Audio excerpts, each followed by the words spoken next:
Today I want to talk about hammer-on, slides, and pull-offs, guys, and what you may be able to do to improve them.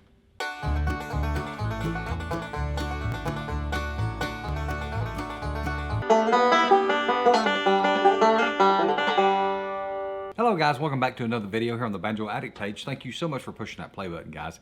If you enjoy tips and advice on how to play the banjo, guys, this is a channel for you. Please hit that subscribe button so you don't miss a future video. Today we're going to talk about hammer-on, slides, and pull-offs. If you've been playing a banjo for any length of period of time, you should know what a hammer-on is. All you're doing is making a second note with one action. Pull-off,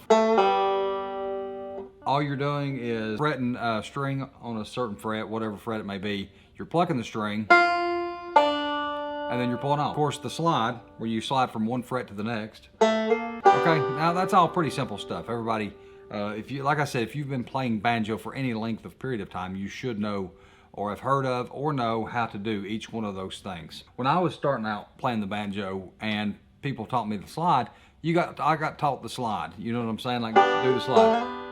And you do it. I never really got anything outside of that. But there's an art to the slide, pull off, and a hammer-on, guys, that a lot of people overlook. And I think it's really important, especially when you're getting into more upper echelons of playing the banjo, like when everything has got to be pinpointed and you've got to really be accurate with everything you're doing. That's where a lot of people run into problems at. They get real sloppy with those three things. Myself included. I have to work on it myself. So the first thing, guys, let's talk about hammer-ons, right? Pluck a string, then you hammer onto that string, right? Which seems pretty simple. 1, 2, 3, 4, 1, 2, 3, 4. You're trying to split the beat, what you're doing with whatever action you're doing. You're trying to split the beat to make it sound as symmetrical, I guess is the word I'm looking for, syncopate. You don't want to do it real quick. I mean, you're playing quick, you're going to do it quick, I know that. But I guess what I'm saying is you want to give that first note a second to ring out when you do the hammer-on. You don't want it to be, see what I'm saying? Like, you don't want it to be too quick at the same time. So as you're practicing it, you're practicing the song slow. See what I'm saying? You got to let that ring out instead of,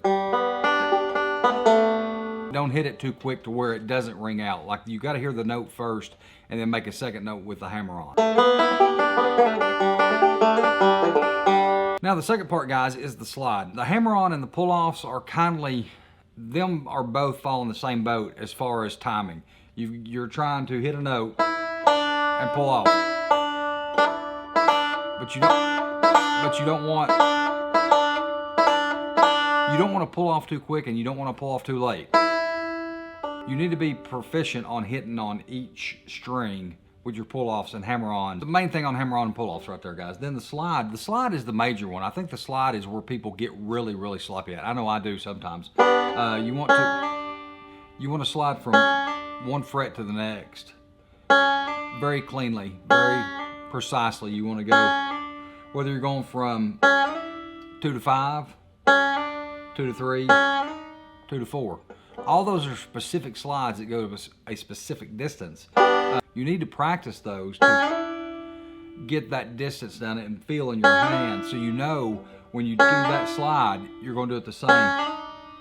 You're going to do it the same every time. Because what I see a lot of people doing is doing one of these, they don't really slide. You know what I'm saying? Like, it doesn't complete that slide. They don't complete the side completely. Slide it from one to the next, and don't get really sloppy with it, guys, because it'll affect your play. All right, guys, that's all the simple stuff as far as hammer-on, slides, and pull-offs, is to just be really precise with it and practice that. Now, what you'll get into now is you'll get into some double hammer-ons. Pick with your index finger on the first one, then hit your middle finger on the bottom string, and then hit your thumb. And it's the same thing with these, guys. A lot of people get like, they'll try to get in a hurry with their fingers, and they'll miss that stuff. Like, the hammer-on won't be effective. So you got to slow down and practice these things to really make sure that your hammer-on sounds out. And especially when you're first learning it, like really practice that a lot on different strings to get that down a lot, because that's something that took me a while to... See, I just done it right there. You go a little too fast, and then you start getting out of sound, and the sound, it just don't sound right. And then when you start playing full songs and you're doing double hammer-ons like that, your hammer-ons get out of sync, and then it just throws everything out. I mean, it's messed me up before. One of the hardest things I try to learn, guys, when I first started doing this, or learning hammer-on pull-offs and all that stuff, you know, the double hammer-on isn't that hard because it's a double hammer-on. Hammer-ons ain't that bad, pull-offs ain't that bad, as long as you stay in time. But the hardest thing that I tried to learn for myself, and I still work on it all the time just to be sure that I got it right, is the double pull-off, guys. It's a hard...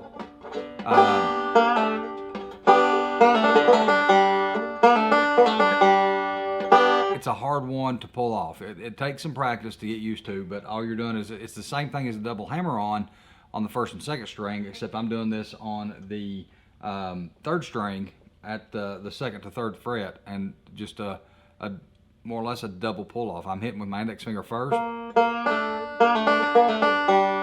my middle finger on the first string. So it's index, pull-off, middle finger on the first string, thumb, pull off, middle string on the first string.